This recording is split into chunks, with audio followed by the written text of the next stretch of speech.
Hi, I'm Nick Schultz, the editor of American.com. Thanks for being here today. My guest is my colleague at AEI, Steve Hayward. Steve, thanks for being here. Sure thing.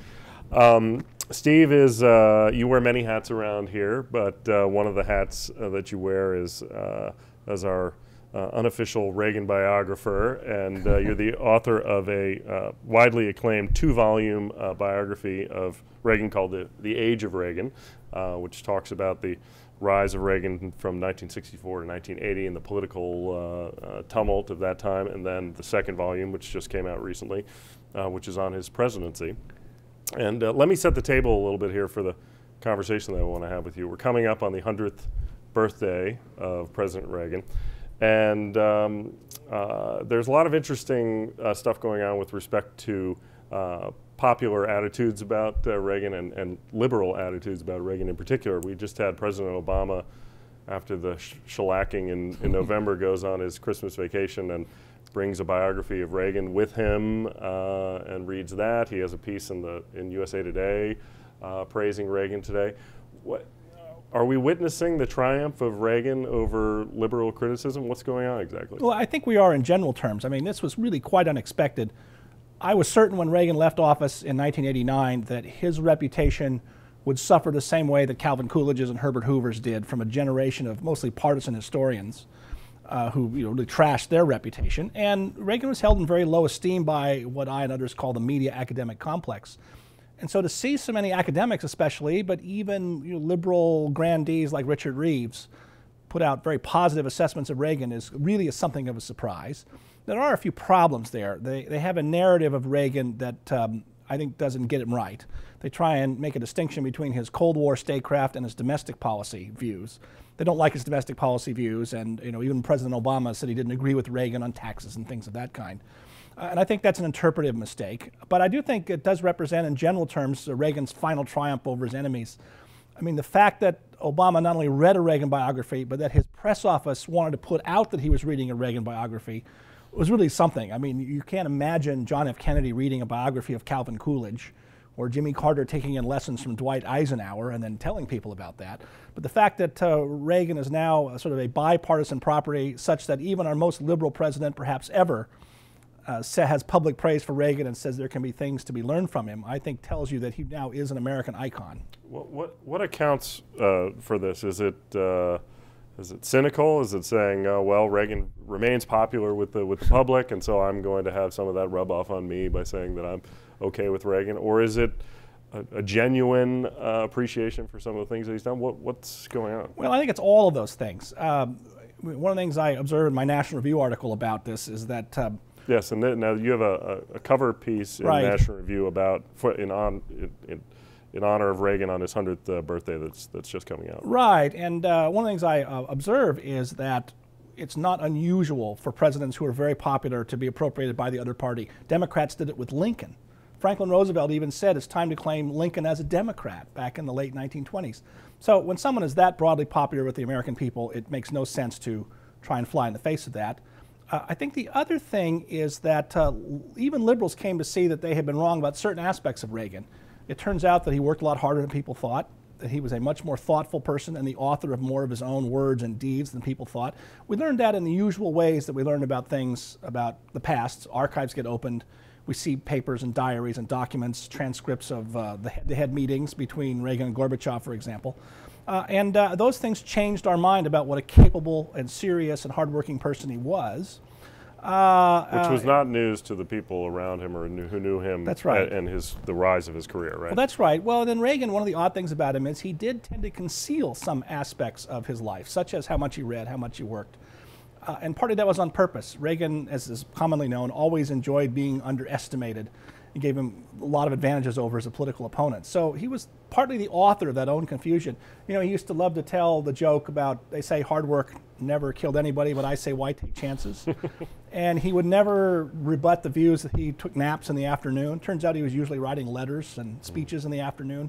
But he let the fiction go on that he was taking naps. In fact, when he left office, he made a joke about, when I get to California, I'm going to take a long nap. He says, actually, I guess that won't be that much new after all, will it? Everybody laughs. And so he played into that to some extent.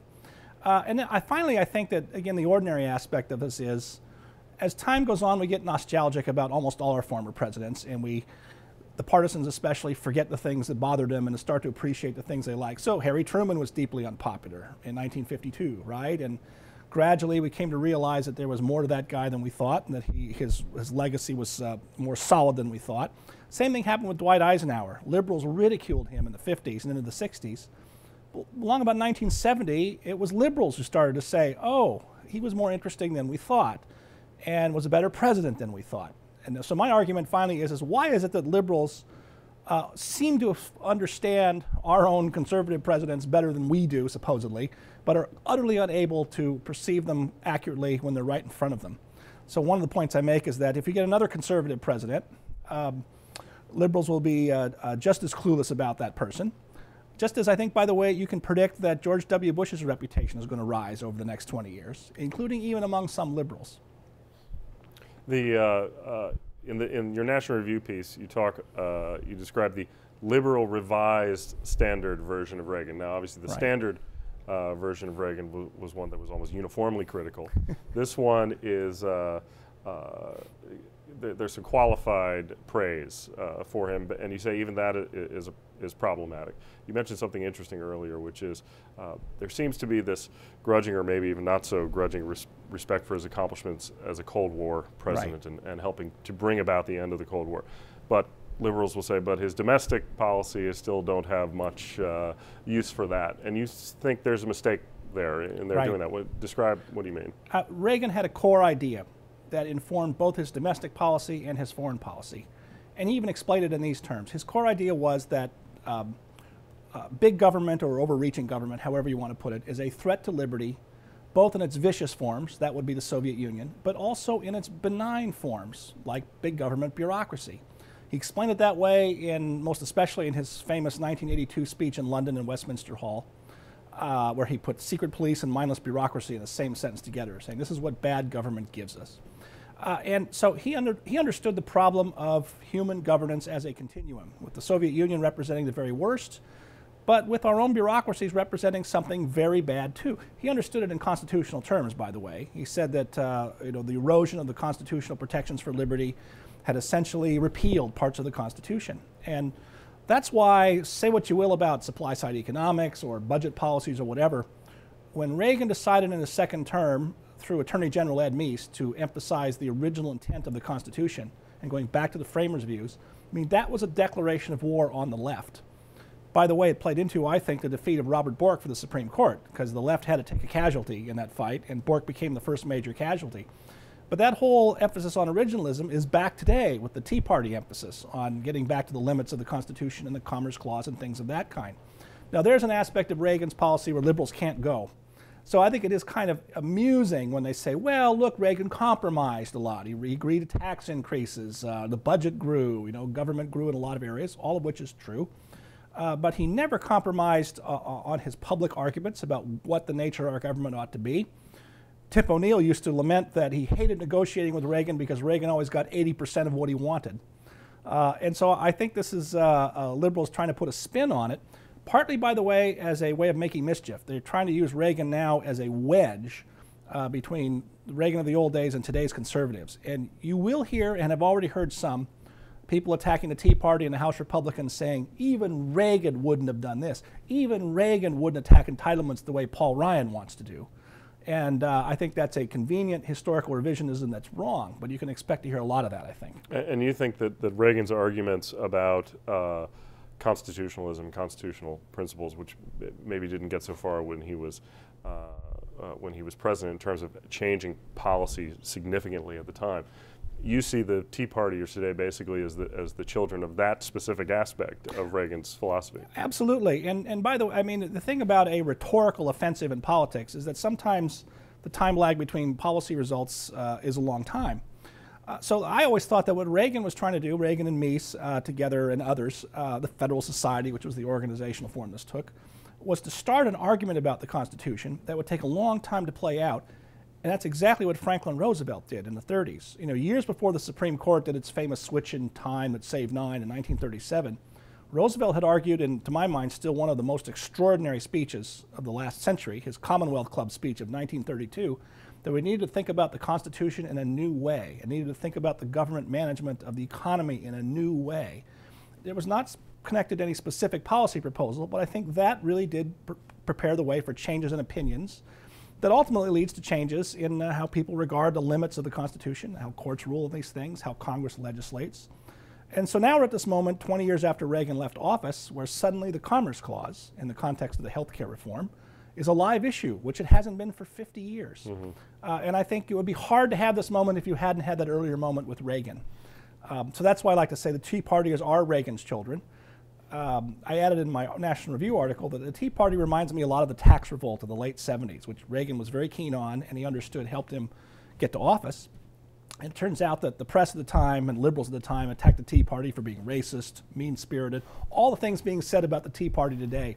So, you know, it may or may not have been Mark Twain who said history doesn't repeat itself, but it rhymes. But I think we're seeing a rhyme right now from the Reagan years in the Tea Party movement. And maybe 30 years from now, people will be saying, even the Tea Partiers wouldn't have gone so far as to. One can only hope. You mentioned rhetoric, and I want to talk about something that lots of folks have been talking about lately, which has to do with the tone in our politics today. And you've done a little bit of, I think, sort of myth busting on this, right? There's folks saying that the tone is awful. There's too much vitriol. And obviously there's context and reasons for people saying that, but and yet you have some people saying, well, it wasn't this way in the 80s. Reagan and Tip O'Neill were able to get along so well, looking back fondly on that era. But you remember it a little differently. Yes, well, because I was there at the time and watched all this unfold. The Reagan is Hitler theme was widespread. Even before Reagan took office, after the election of 1980, I lost count of all the liberal voices who said, this is reminding me of Hitler's Germany. Civil rights leaders said, we're going to bring back the Klan. The craziest things. It's true that Tip O'Neill and Reagan could share a good Irish story and a joke and share a drink together. They also argued fairly bitterly in public and in private, in their private meetings. They'd often get quite angry with one another.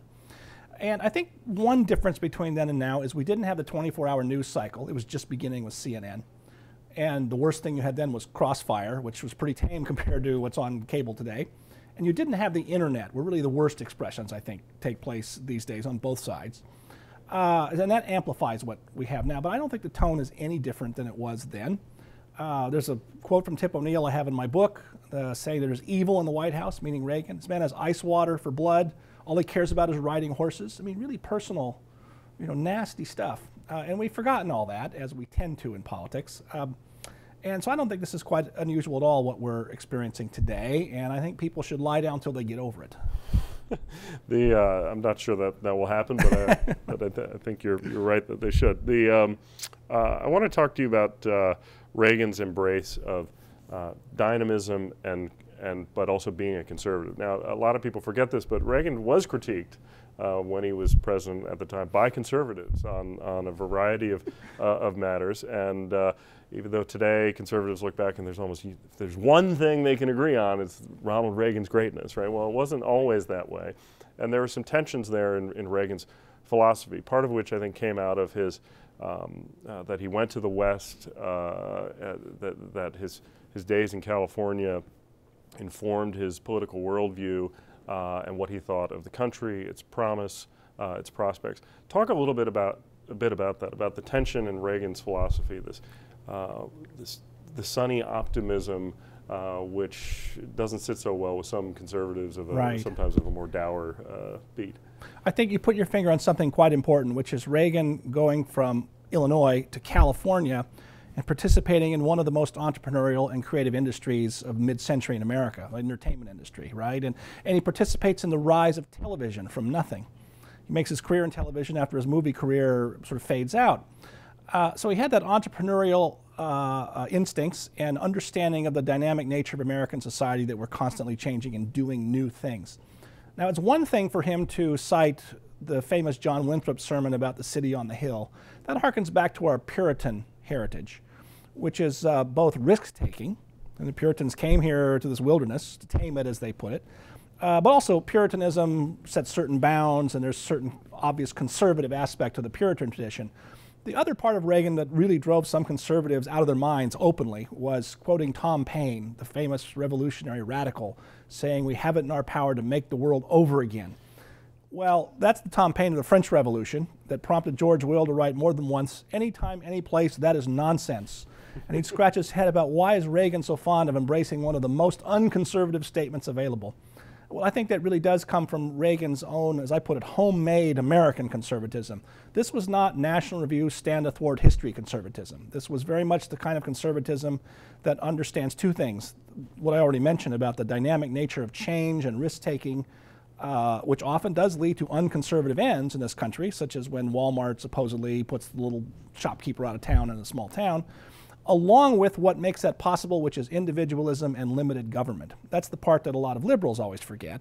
They think the government's the engine of that change and progress, and Reagan understood that it was overwhelmingly individual initiative and risk-taking that drove that forward. It wasn't Washington that helped create the Hollywood film industry and later television. They regulated it, to be sure, and made certain things possible by divvying up the spectrum back in those days, but the real creative core of that was always with individuals. You had mentioned Reagan and taxes. I want to ask you one specific question about that because you hear that a lot, which is that, well, Reagan isn't anything like the conservatives of today who are so radical because, look, he raised taxes several times. What is the response to that? I mean, you mentioned that Reagan never compromised on his principles. So how are conservatives today to interpret that? Are they supposed to say, well, he was wrong then, and I'm right now, or that those were just the political realities of the time that he had to deal with? What's the way to think? I think the right way to think about it is not all taxes are created equal. Some taxes are more economically harmful than others. Unless you're an anarchist libertarian, no one believes in no taxes at all. And so what you saw in the taxes that Reagan agreed to raise in the 1980s, it was never income taxes, never taxes on capital gains. It was always excise taxes, changes in business depreciation schedules, taxes of those kinds. Liberals, and some Republicans also, were determined to roll back the rate cuts of the income tax package of 1981. And that's what Reagan refused to compromise on at all. Or they wanted to roll back income tax indexing that protected us from inflation. And he held the line on that quite admirably. So in other words, he was open to raising taxes in the interest of balancing the budget if it was not taxes that were bad for economic growth. There's a famous story about the 1984 Republican Platform Convention where they argued over a comma in the platform. There's a sentence in the platform that was proposed saying the Republican Party opposes raising taxes which would be harmful to economic growth. And one of the astute supply-siders says there should be a comma in there after taxes because otherwise the implication is, because we want to be against all taxes being raised. And if you leave it without the comma, it might imply that there are some taxes that don't hurt economic growth. Well, there's some truth to that, and that was a great argument that the supply-siders won. There's a second episode that people point to about Reagan, and it's when he was governor of California. And he raised taxes in 1967 by $1 billion, and on a budget then it was $5 billion in total. A huge tax increase, record at the time. It would be something like a $16 billion tax increase in California today, which is huge, right? And you say, well, Reagan did that and got away with it. He's still a conservative hero. Well, the two things to be said about that was no one ever doubted whose side Reagan was on when he had to do that. He'd been handed a budget badly out of balance and had a constitutional requirement to balance it.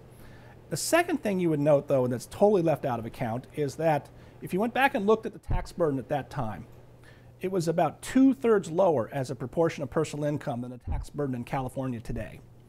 And that's adjusted for population growth, inflation, and all the rest. So in other words, Reagan was raising taxes then when the tax burden was much lower than it is today. And today's tax increasers want to raise our taxes when the people have said enough. In other words, if Reagan were governor of California today, if he came back the way Jerry Brown has, I think there's little doubt that he would oppose any further tax increases today because the circumstances are completely different, and that's what's left out of all these convenient accounts about Reagan the tax raiser.